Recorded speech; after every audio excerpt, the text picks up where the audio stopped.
Tampa mo ng 22. Sasampalin ka ng buhay na akala mo dati chill lang.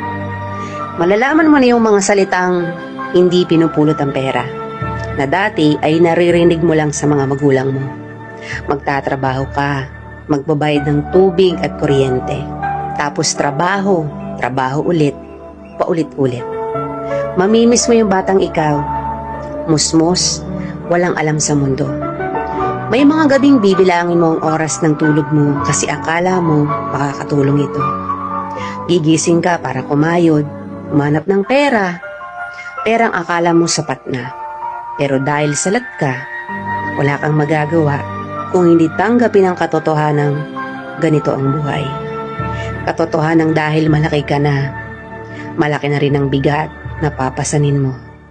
Dahil ngayong 22 ka na o 23 o 25 ka, malalaman mong hindi ka na lang nabubuhay para sa sarili mong pangarap.